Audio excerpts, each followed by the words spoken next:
A lot of people dress pretty badly in summer. You've probably seen the My Daddy's a Lawyer chino shorts and a horrible graphic tee combo, but I'm not going to talk about those people. I want to talk about us, you and me. We care about clothing at least a little bit. Well, I care quite a lot. But sometimes we look at ourselves in the mirror and think, something's off. It's fine, but it's not quite there. I'm not aura farming in this fit. I'm a big winter dresser, you probably know that about me, but I've leveled up. I'm gonna be showing you a whole bunch of different brands and pieces I'm gonna be wearing this summer, but more importantly, what I'm not gonna be wearing. This is Aloe Vera here. We're gonna make our 2025 the best dressed summer.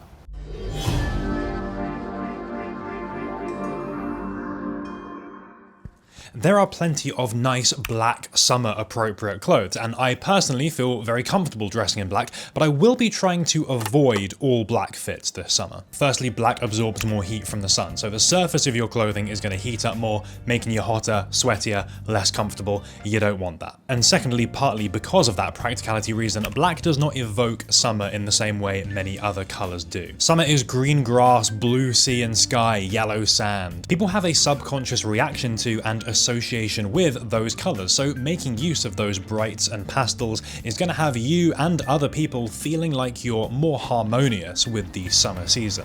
There are so many ways you can do this, and as someone who's typically dressed pretty black heavy, I found camp collar shirts to be the perfect entry point here. Typically they're very colourful, there are options at every price point, and the cut is extremely summery. Being short-sleeved, often made of lightweight materials too, means they're actually pretty good in warm weather. This one's from Merely Made that I got last year. One of my favourite new ones is from Curated Research, a very nice delicate green colour. It's got these sewn-on beads here. Beads! I bought this back in winter on sale and kept it on ice for months because full price Curated Research can be pretty expensive. Paired up with a vest and some linen pants, it's sophisticated but also very relaxed, wearable in a lot of scenarios. And just by swapping out the shirt, you've immediately got access to a bunch of different looks. It's nice living in the countryside, but I'm also on one of the busiest flight paths in the country. There's a plane over there, plane over there, plane over there, plane over there, there's a helicopter over there. It never ends. I've been wearing these with the Outlier Injex high darts linen, great for summer, especially in pants. The downside is it can get very creased, so by adding a bit of nylon into the mix, Outlier keep the look and breeziness of linen, but a little more structure, so it folds a bit more loosely and keeps their shape a little bit nicer. I've worn this material a lot, I definitely recommend it. I practically lived in these paragliders last year, and I'm definitely going to be wearing the same fit this year that I wore a bunch last year with the Lemaire tee, Outlier shirt, and the hard copy Gats. I just really like it, and that outfit and this material in general is a great example of using a lot of black, but still mixing things up enough to feel very summery. And that brings me on to my next point.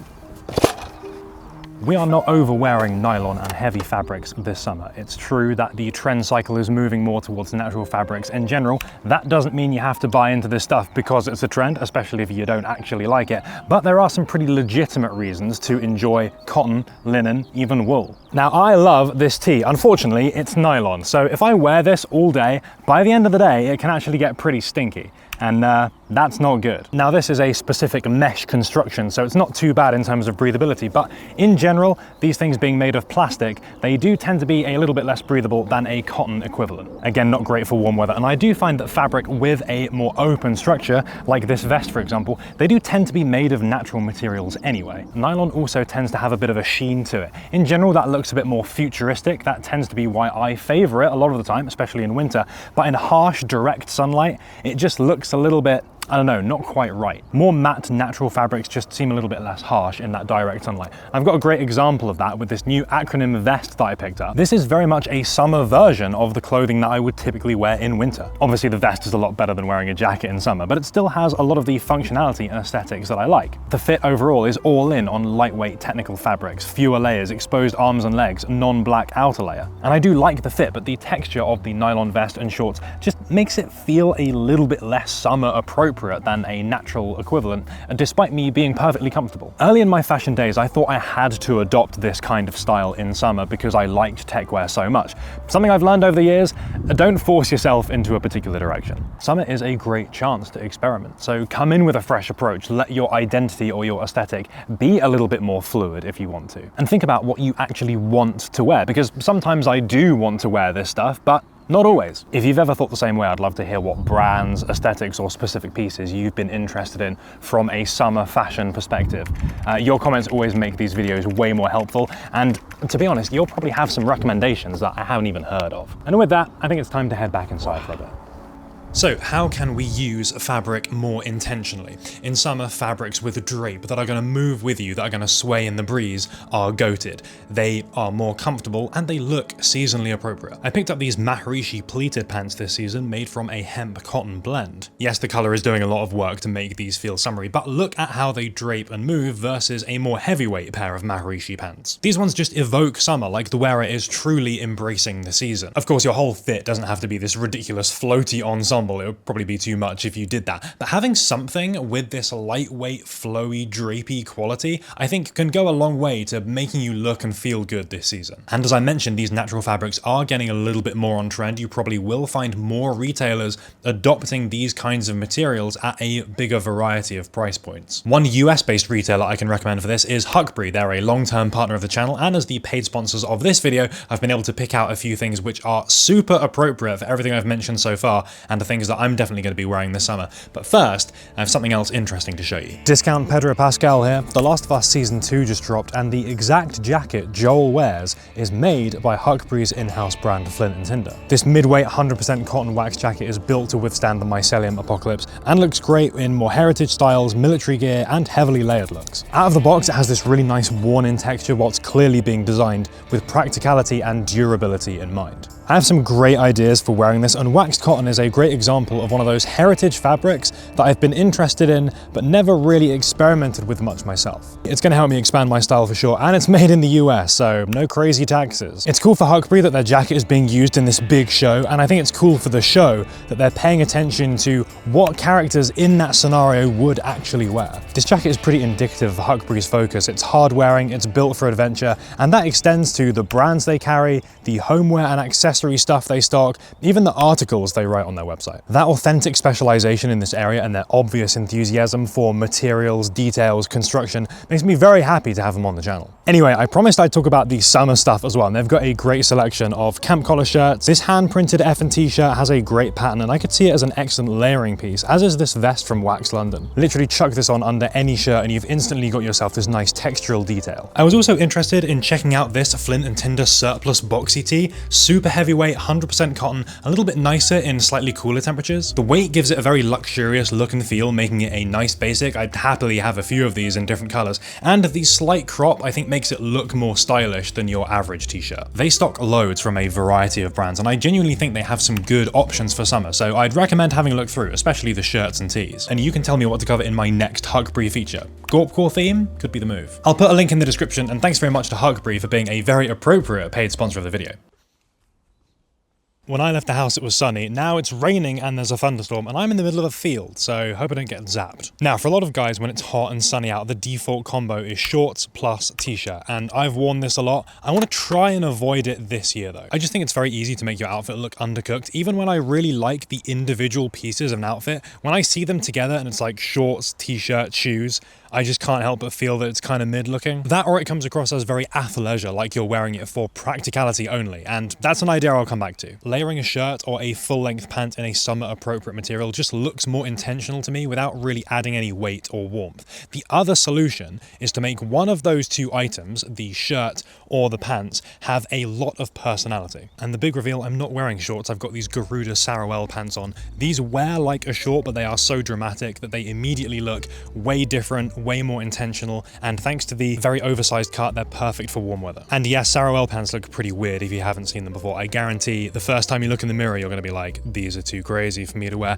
But I promise you, put them on a couple of times, you'll get used to it, and then you'll appreciate the benefit. I think that's the same with anything of that nature. You could wear some crazy t-shirt. First time you see it, you're probably going to be weirded out, but you'll get used to it over time. The uncomfiness becomes comfiness, and then suddenly you're a fashion god. I often wear these with a low profile sneaker, but I think a smarter sandal or something could also look really nice. And I promised I'd come back to shorts and t-shirts looking very practical. When is it appropriate to do that in practical scenarios? If I'm running, I am not wearing multiple layers in summer. Less is more. Recently, I've been a bit of a Satisfyer warrior. I have only ever bought it on sale. Got this cool over tee from an 18 Montrose running event recently, and I got a gait analysis done and they recommended some stability sneakers, so I'm rocking these Brooks ones now. Similarly, if you're out hiking, I think shorts and t-shirt works really well. I got these Gramici ones recently from Huckberry actually. actually. Super lightweight, decent coverage, gusseted for easy movement, and they've got an integrated belt plus a little belt loop so you can still hang things off them. Merrill hooked me up recently as well with some practical hiking appropriate sneakers, so they're going to be pretty nice for summer as well. Got the Ontario 2 SP lace here, but there's some really cool BOA ones as well. I've got some nice ACG stuff over the years as well, so I know Nike is not super cool these days, but I'll definitely still be wearing some of that. I think in these kinds of situations, wearing less or having fewer layers kind of shows a greater level of preparedness for what you happen to be doing. When you're doing outdoor stuff, a little accessory or two makes a big difference. Under-accessorizing is definitely a bit of an outfit killer. Tee, pants, shoes just leave so much empty space. There's so much room for you to experiment and show a little personality. Even from a practical perspective, hats, glasses, bags, they're just useful to have in summer. But on top of that, rings, watches, necklaces, hey, chuck a bandana on if you're feeling flashy. Even some non-standard headwear, something like a beret, I've seen worn to great effect. It's the kind of thing that instantly makes a good outfit feel intentional and interesting by virtue of most people not bothering to try something like that. It's also worth remembering that anything you have with you is kind of an accessory. Now that doesn't mean you should start aura farming with wired headphones not connected to anything and an armful of feminist literature, but those kinds of things do contribute to your overall aesthetic, and I think that's pretty cool. I have to admit, accessories is an area I feel is a bit of a weakness. I do have a lot of this stuff and there's lots of things I like, although many of them are a little bit heavy and I associate more with winter than summer. I have been wearing this Ultra Human ring a lot, which tracks health and sleep data and stuff without needing to wear a smartwatch, and it doesn't have a sub-V, which suits me just fine because I don't want my ring to stop working when I stop paying for it. I also really like my Mayon Rocks and Luca Hammers chain. I wish I had more jewelry with that level of swag and personality, and I would like to try more accessories that deviate from the standard. That said, my G-Shock has been pretty trusty over the last like 4 or 5 years. I don't think I'd change this for anything, still love it. Another self-report is that big sneakers are not really the one in summer. Now, loafers, smarter shoes and stuff have been coming in for a while. There's no doubt summer is going to be full of loafers, leather sandals and other kinds of mocks. Low-profile sneakers I think are also good. I've already mentioned the Hard Copy Gats and Bodhi Astro Grabbers. There's a few different Adidas silhouettes that are popular right now. Most of my shoes though are a sportier, chunkier sneaker, and they just have a very athleisure look about them. Now, of course, that's fine in those active scenarios, and it's the kind of thing that I do like to wear a lot, but I don't want to do it all the time. More and more I'm finding myself wanting those smarter or lower profile options, and I just don't have that many choices in that area right now. Particularly as I have UK 11 flippers, the skinny leg plus enormous foot combo is not really the one. I do have this Mizuno sneaker loafer hybrid, which is pretty cool. I found the color a little bit hard to style at the moment, but I have enjoyed wearing those in a few different outfits. Been pairing them up with this nice ALD jacket I got from eBay, and I've also been wearing more and more these Prada loafers, Facebook Marketplace steal. These were £25, and I think they make a great staple piece. That is such a good example of how I do not only want to be wearing new things this summer. Now, I am in the business of making fashion content. We do all want to see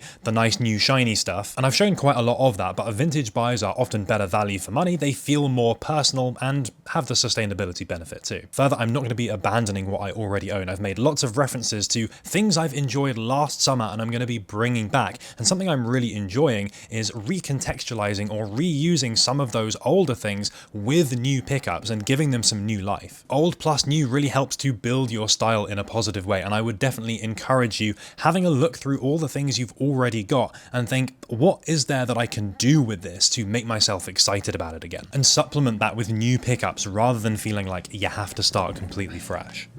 The most important thing is that you're getting out there doing some fun stuff. Fashion or clothing should help you do that, should make you feel good, should help you express yourself. I'm feeling pretty happy with a lot of the looks I'll be wearing, and hopefully you found that too, or will find it over the course of the summer. And most of all, hope you use them to go do something cool. Now I'm gonna go and get myself an ice cream, so I'll catch you in the next one.